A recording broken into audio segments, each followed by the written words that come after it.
Vexana, Sanzi, ini sakit juga dia di awal. Damage dari Vexana di awal tuh nggak bisa dianggap remeh juga. Maka harus hati-hati, jangan sampai nanti siapa yang ngerusuh kayak Swirji mungkin atau Sirus tiba-tiba kena pick off. Tapi kalau ngomongin soal XP ya, ini kayak bakal jadi lane ya udahlah sih. Paling Tamus akan gerak cepat karena dia bisa cut. Karena dari emblemnya pun pakai emblem tank Mincitar ya. Ya sustain juga yang dicari ya. Ingat head to headnya juga satu hero yang sustain, bawa Festival of Blood dan juga Brave Might. 4% tambahan SP-nya yang ngebuat dia bakal jadi lawan yang tangguh juga dari sosok DQ di area EXP. Dan sejauh ini belum ada tabrakan-tabrakan yang diperuntukkan juga ya dari kedua belah roamer. Rotasi mereka juga udah mulai mengarah ke area top lane ya, menyikapi Turtle yang sebetulnya bakal muncul sebentar lagi. Oke, Joy-nya pakai Rapture di talent pertama. Ada dua tipe Joy jungle sih yang gue ngeliat. Oke. Yang pertama tuh talent pertamanya tuh pakai Inspire, cooldown reduction. Yang kedua tuh pakai Rapture. Nah, kalau pakai Rapture berarti damage-nya akan lebih oke. Tapi Rhythm of Joy-nya tricky. Karena cooldown dari Joy ini di awal biasanya jarang bikin item cooldown. Kayak dia bakal sepatu, Holy Crystal, Bloodwing, paling sama Concentrate. Nah, kalau memang mau main cooldown, Starlium itu adalah opsi terbaik. Masalahnya, gameplaynya akan berubah dari item Starlium atau Holy Crystal di first itemnya. Oke, kita akan lihat ya damage yang akan dicari terlebih dahulu oleh sosok Ayana yang udah mulai kali ini tidak begitu under juga ya. Udah bisa nge-secure karya pattern jungle-nya dengan nyaman. Turtle kita udah mulai dibaca. Bahkan sudah mulai dicolek-colek juga oleh kedua belah pihak. Ada Cats namun Flicker King's Call. Dengan adanya satu buah gerakan Hard Guard juga yang mengarah karya Kids. Sudah coba-coba di follow up lagi yang ngebuat teman-teman dari tim Yasbi harus kehilangan sosok DQ First Blood. Berhasil diamankan begitu saja dan movement tambahan. Namun retribution dari Ayana yang ngebuat akhirnya ada Turtle yang berhasil diamankan namun ditutup lagi dengan ada double kill dari seorang Kids. Untuk sekarang bisa dibilang lumayan setara. Walaupun kalau dari segi point kill, ya memang Alter Ego X akan lebih unggul. Tapi dari segi experience mungkin masih dipegang sama Yasbih dari Turtle yang bisa di-secure. Dampaknya akan ada ke gold lane. Yang dimana memang Mikazu terbilang nggak terlalu bagus lah untuk landing awalnya. Match up Harit memang agak berat. Karena yang namanya juga Harit gitu kan, magical damage yang lebih pasti. Sementara belum ada juga nih rotasi yang mengarah ke arah gold lane. Jadi ya mungkin dari Yasbi harus sedikit perhatikan Mikazu. Tapi selama gak tumbang menurutku sih fine-fine aja. Dan rotasi yang diperbijakan juga udah mulai sedikit di bawah juga ya untuk menelek dari Mikanya. Begitupun juga dengan RV. Sedangkan dari Ayana ini udah mulai dipukul mundur. Nampaknya satu monster jungle berhasil diamankan. Ada Electrifying Beats yang dilantunkan tapi hanya teori ancaman. Namun di area top lane ada 1v1 situations yang tidak menguntungkan DQ di area sana. Aduh, mekanik yang akhirnya dimenangkan ya oleh Founder. Karena memang Tamus tuh lebih berpotensi untuk galak di awal sih. Tapi lihat Fate, dia punya purple buff. Iya. Dia dapetin tadi dengan barriernya, last hit ke purple buff lumayan banget untuk nge-delay sedikit untuk levelnya Kids. Tapi top lane. Yep, ini Turtle yang diamankan oleh Yasbi ditukar dengan banyak banget keuntungan ya. Mulai dari 3 poin eliminasi, dengan adanya platingan gold juga. Dan juga dengan adanya rotasi yang balance dari Alter Ego X yang ngebuat Mika juga sebetulnya bisa ngedapetin posisi yang sama. Karena gold di bawah nampaknya berhasil diambil oleh Mika. Tapi baru kali ini nih, dari game ketiga nih kan, dari game pertama, game kedua, Alter Ego X nggak se-owning game sebelumnya. Yasbih mulai bisa menahan atau Alter Ego juga bermain nggak terlalu agresif, nggak separah game ke pertama dan game kedua. Jadi ini ngebuka celah sebenarnya. Yasbih ini kalau dikasih farming, kayak di game 1 takutnya. Mereka tuh tenang mainnya, mereka tuh dalam kondisi pressure apapun mereka tetap masih bisa coba sesuatu dan itu yang gue khawatirkan. Iya, ada gap level juga lagi bahkan dari kedua belah junglernya. Pertumbuhan darah kembali terjadi di area Turtle kedua, DQ terkikis.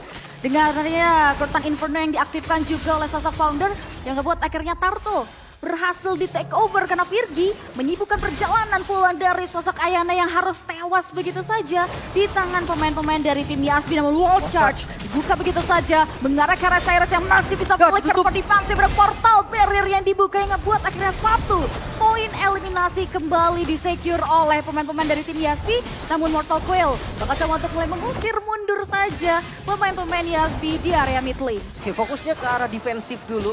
Midnya nggak boleh sampai hancur. Dan yang pasti Joy sudah mulai pegang laning jauhnya nih. Joy-nya diutus untuk wave minion management.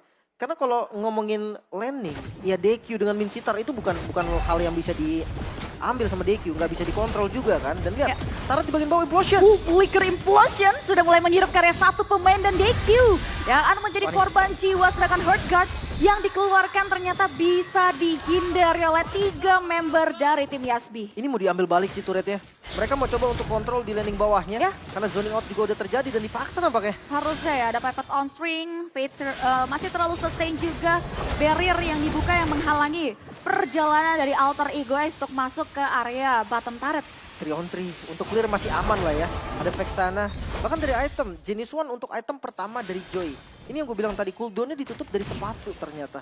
Dia pakai sepatu cooldown, jadi memang gak terlalu ramah juga untuk delay rhythmnya. Ya. Sementara Martis, dengan Hunter Strike, snowball effect yang terjadi ini lumayan bahaya. Oke, ada Kids yang bakal coba untuk memblokade pergerakan Charge. pulang dari pemain-pemain Yasbi. Ada wall charge yang ngebuat akhirnya Darius untuk Mikazu yang korban harus hilang begitu saja. Dan free space di area bottom lane dimaksimalkan terhadap penghancuran turret dari Alter Ego X. Oke, cari space lagi. Ayane belum bisa join team fight karena dia masih butuh item juga. Tapi yang mengkhawatirkan adalah posisi dari Tamusya Founder nih. Ini dia walaupun kelihatan nggak ikut perang, tapi dia farming loh. Dia well farm banget. Takutnya nanti ketika dia join nggak ada yang bisa nge-punish. Dan Radiant Armor. Ini yang bisa nahan damage dari Vexana dan juga dari Joe. Ya, dan bahkan kali ini Ayana juga udah mulai menilik pergerakan dari Turtle yang udah mulai di-poking. Ada Rhythm of Joy dan Electrifying Beats yang dikeluarkan untuk mundur. Founder Buset. bertugas untuk memberikan satu buah distractions. Ada satu buah Horde Guard juga yang mulai masuk ke tubuh dari seorang Founder. Flicker for defensive dari Sanji, namun Retribution yang on point coming from Kids ngebuat Turtle terakhir berhasil diamankan oleh Alter Ego X. Perfect zoning Founder. Itu yang gue bilang tadi. Sekalinya Founder ikut, takutnya nggak ada yang bisa nge-punish. Sekalinya ada momen buat nge-punish, masih ada Angela dari Sirus yang siap untuk hard guard dan terlihat. Dengan mereka berdua, Tamus plus Angela, ini bisa ngezoning semua pemain dari Yasbi bahkan tanpa adanya korban sama sekali. Itu dia balancing rotasi dari Alter Ego X yang nampaknya kali ini masih belum bisa dicari celahnya oleh pemain-pemain dari tim Yasbi. Bahkan keuntungan yang didapatkan oleh Alter Ego X terlihat berganda karena satu outer turret tadi berhasil diamankan juga oleh sosok Arvi. Ya sejauh ini kalau kita lihat dari KDA-nya, Arvi masih sustain dengan 0 death berkat adanya Hard Guard yang berkali-kali bisa menyelamatkan sosok Arvi dari kecaman. Dan sisi pastinya cuma ada di grup kan. Ya Vexana mungkin bisa, Kids berani banget. Itu dia, ada wall charge juga yang baru dibahas dengan Groknya yang masih bisa Implosion. dihindari juga dari Kids. Ada Hard Guard, namun nampaknya di misteri bola tambahnya dikeluarkan oleh Mikazu yang ngebuat Kidsnya tumbang. Namun dibalas lagi dengan kedatangan Pondir yang ngebuat Faith dan Ayana. Oh my Tewas God. begitu saja DQ akan menjadi korban kedua dari one last hitnya masih bisa dimaksimalkan untuk mundur ke area belakang dari DQ. Ditukar dua. Sama-sama kehilangan sosok dari jungle-nya. Namun Kids yang berani banget dia ngebuka rumput krusial tadi. 5 member dari Yasbi ready di sana. Walaupun pakai Mortal Coil, tapi tetap aja masih bisa dipunish. Dan itu yang membuat Yasbi kali ini bisa membuka celah. Walaupun dari segi gold, lagi-lagi Alter Ego X. Mereka selalu unggul loh. Dari goldnya ini selalu dipegang sama Alter Ego X. Kecuali game pertama setelah Yasbi punya momen untuk comebacknya. Iya, itu dia. Dan momen untuk comeback dari Yasbi juga masih cukup besar. Implosion. Sedangkan ada implosionnya sudah berkala seorang Virgi di combo. Dengan adanya depannya. satu buah zaman Bursting Crop Vision yang dipadukan lagi dengan Horde Guard. Dan satu pemain berhasil ditumbangkan yang buat double kill. Berhasil disecure oleh seorang Arvi. Wow, Arvi mengincar langsung ke target yang mahal. Karena Bruno lah yang ada di mata Arvi, bukan bagian dari Fate yang kena implosion. Sekarang Lord yang bisa langsung di set up oleh teman-teman Alter Ego X ini bakal menjadi satu kunci untuk membuka pintu best turret nanti yang dimiliki oleh Yasbi. Yes, free Lord ya. Ayana menukar Lord dengan area satu purple buff yang dimiliki oleh Kids. Tapi kerasa itu belum terlalu begitu cukup ya karena pasca Lord hadir. Ini beberapa turret juga akan terancam runtuh, ditambah lagi purple buff dari Ayana sendiri pun berhasil disecure oleh Arvi. Makanya nih, dan reset sebentar, kita tarik sedikit temponya, turunin dikit. Walaupun memang zona yang dipegang sama Yasbi ini nggak kendor. Dia nggak bisa ngebuka manapun, karena semuanya udah dikuasain sama Alter Ego X. Ini setengah map dipegang, bahkan split push dari Ayana ini benar-benar beresiko. Founder Ini bukan sosok yang bisa dilawan sama siapapun. Iya, tapi tampaknya perlawanan yang diberikan di follow up dengan area satu babak potongan perjalanan keluar dari Virgi. Immortal yang terbalut dalam tubuh Virgi berhasil dipecahkan begitu saja. Dan nampaknya barrier yang menghadang Virgi ngebuat Virgi tumbang tanpa adanya kompensasi. King's Call dan Barrier ya hanya bisa jalan dan jalannya ditutup. Ini kombinasi yang sempurna dari Yasby. In case itu bisa keluar dengan sinergi yang pas. Lordnya masih ada di bagian bawah. Namun ngelihat gerakan dari Ayana udah bergerak ke arah top lane, memang udah nggak bisa lagi sih dia pegang bawah tadi karena matchup Tamus. Ya. Mending pegang laning jauhnya aja. So far masih defense dan ini bisa dibilang defense yang cukup baik yang dilakukan oleh Yasby. Karena dia nggak kehilangan banyak, mereka hanya kehilangan satu turret di bagian mid lane.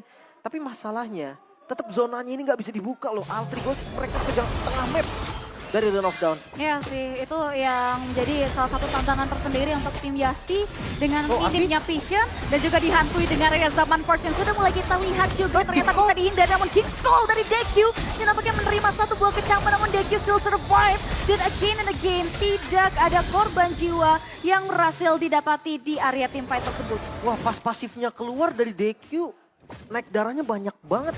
Lumayan sih. Ini pasif dari Minsittar ya. Jadi hit kelima ya dari Minsittar ini akan nge-trigger darah untuk Minsittarnya sendiri dan itu berefek di King's Call. King's Call itu terhitung hit yang bisa nge-trigger pasifnya. Bahas sedikit dari item. Harit versus Bruno. Bruno udah jadi 3 item nih. 3 item utama dari Bruno yang selalu menjadi item prioritas udah jadi. Tapi jangan salah, Haritnya dia nge-skip Divine, kayaknya dia langsung pengen ke arah Blood Wings. Karena dia nggak perlu penetrasi magic, belum ada defensive magic yang pasti. Selain dari Grok yang bikin Radiant Armor. Ya ini Blood Wings pilihan terbaik sih. Ini yang buat akhirnya damage-nya akan semakin se-eksplosif itu, apalagi sosok RV juga disokong dengan adanya Heartguard berkali-kali yang ngebuat dia sustain banget ketika buka zaman Forcing Provision. Tidak begitu baik untuk Bruno yang tadi dibahas juga ya, belum memiliki item defensif tambahan. Dan kita bakal lihat di menit-menit selanjutnya akan seperti apa juga dimaksimalkan oleh teman-teman Yasby. Karena bicara soal head to head junglernya untuk tim fight adu retri, ini Ayana bisa maksimalin. Mengingat potensial dari level dia untuk adu retribution, damage-nya nggak begitu berbeda karena nggak ada gap dari Ayana dan juga Kids. Masalahnya Kids itu ketika masuk wall charge. Ya, lalu Didi juga mengarah ke arah Kids, tapi komitmen tersebut membuat Kids kewalahan. Belum ada Heartguard yang mengarah ke area Kids. Mortal yang terbalut dan untuk menjadi pecahkan begitu saja, namun dihantui dengan satu buah Retom. Oh joy! Di sisi lain Monster Kill berhasil disecure dengan Forcing Provision. Dan juga adanya Chronodist yang dibuka untuk mundur ke belakang. 2 pemain down untuk 1 dan Alter Ego mendapati keuntungan di mana Ayana nampaknya masih bisa selamat mundur ke area belakang. Untungnya tadi pas banget untuk pergerakan ritmenya, tidak ada Kids. Mungkin Lordnya nggak bisa di setup, tapi untuk Purple Buff bisa aja di zoning. Founder selalu bisa ngegunting bagian belakang dari teman-teman Yasby, membuat mereka nggak bisa bergerak dengan bebas bahkan. Tapi gua agak kaget sih Fate, dia bisa nge-open dengan cukup bagus tadi. Pegangin Kids, Immortalnya pecah dan tetap tumbang. Ini udah jadi informasi yang mahal banget pasti untuk Yasby. Yap, itu dia yang ngebuat juga teman-teman Alter Ego ternyata masih cukup disiplin ya.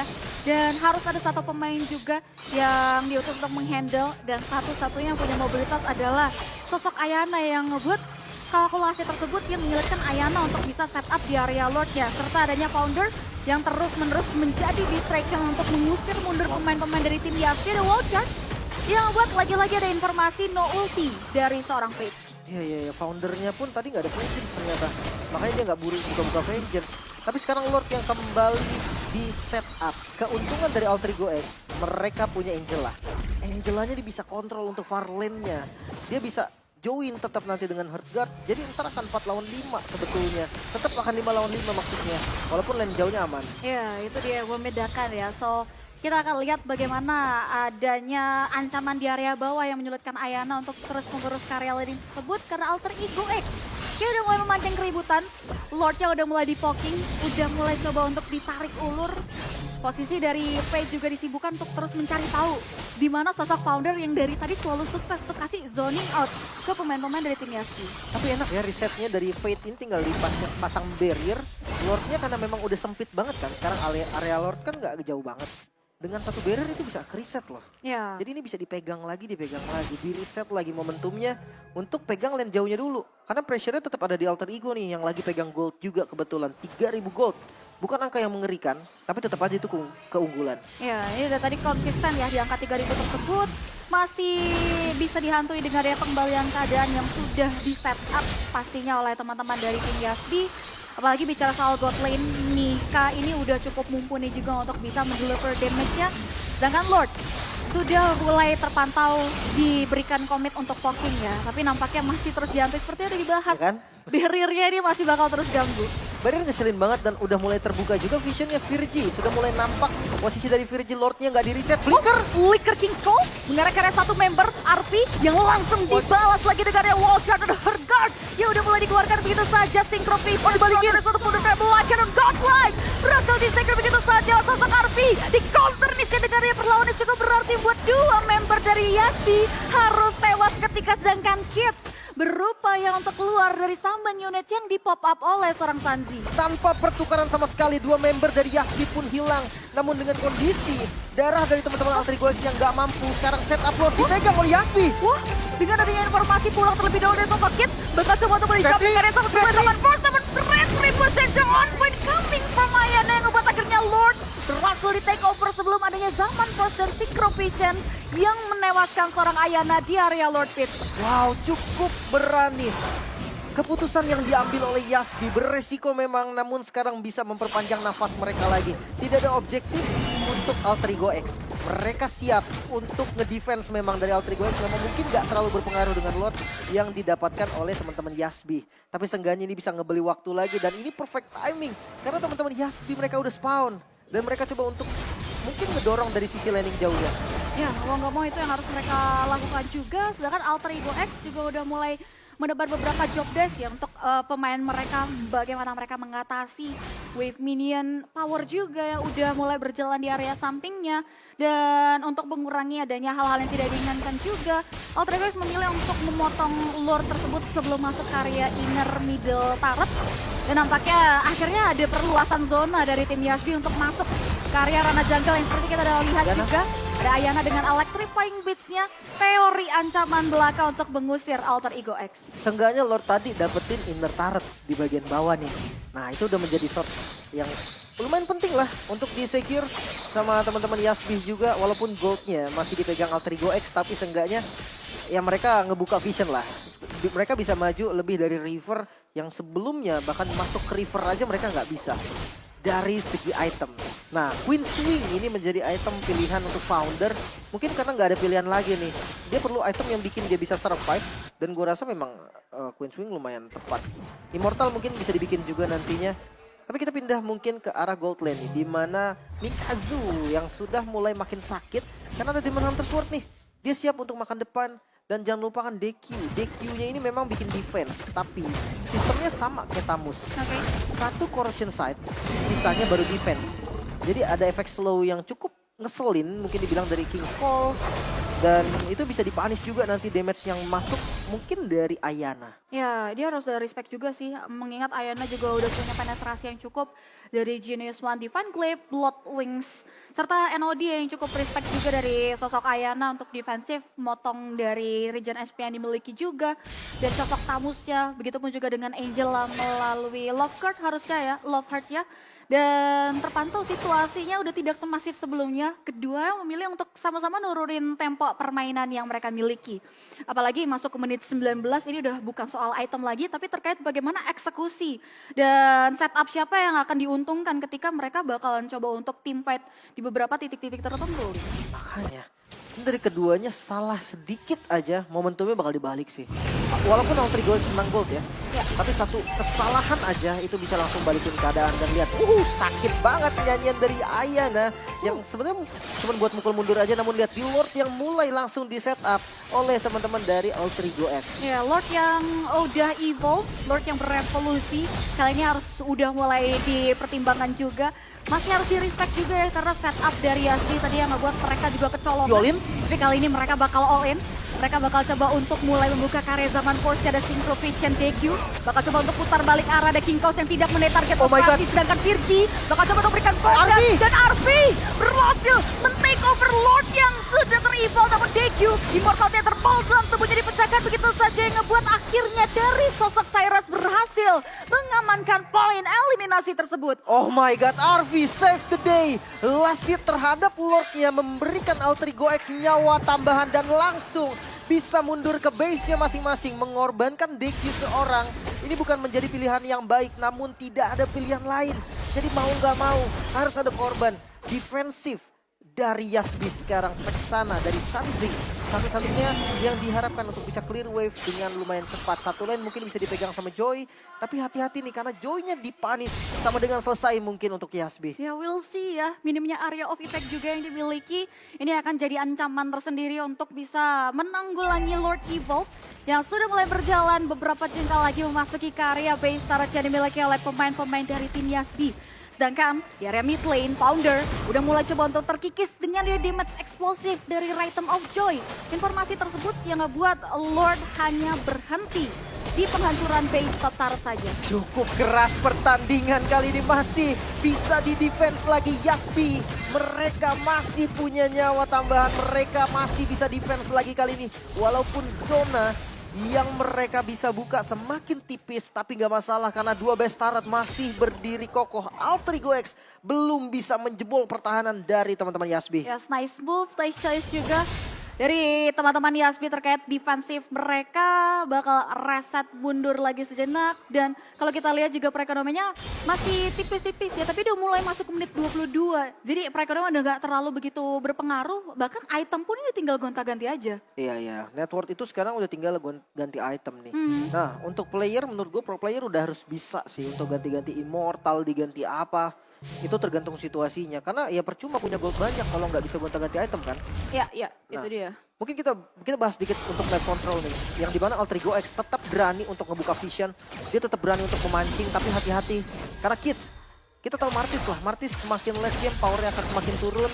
Apalagi ya udah bikin itemnya hampir ke full defense. Mengandalkan satu Hunter Strike doang. Mungkin jadi frontliner itu adalah salah satu tugas dari Martis di late game. Ya, dan sebetulnya posisi Lord ini menguntungkan dari teman-teman Alter Ego X juga, mengingat base di area top lane dari Yasbi kosong. Dan ini jadi salah satu hal yang harus difokuskan juga distractions dari tim Yasbi ya, terkait bagaimana mereka handle kekosongan tersebut. Karena nantinya ada wave minion juga yang bakal di-manage. Dan 15 detik ini waktu yang akan dibutuhkan menuju ke area Lord. Kita udah lihat juga ya tadi dari sisi itemnya, Immortality juga udah mulai di-build di beberapa momen seperti Virgi yang ini udah mulai harus dipertimbangkan sih, kalkulasi dari implosion ke area teamfight Lord Evolve yang kedua. Dan tadi kalau gue nggak salah lihat Arvi udah ganti sepatunya pakai Oracle karena dia butuh cooldown kan. Biasanya item yang diganti buat Harit itu kalau nggak Queen Swing, dia ganti ke arah Brute Force sekarang karena ada cooldownnya juga, Thunderbelt atau Oracle. Nah sekarang pilihannya ada di Oracle nih.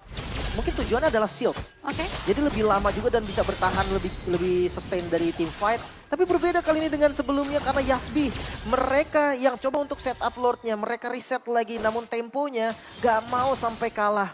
Mereka coba untuk pegang kendali. Alright. Mereka sama-sama mundur terlebih dahulu karena nampaknya manajemen wave-nya tidak begitu menguntungkan pemain-pemain tim Yasbi di sini. Sedangkan Fate masih bakal terus coba untuk menjadi informan. Sedangkan ada Rhythm of Joy yang bakal coba untuk mulai dikomunikasi. Oh dipanis.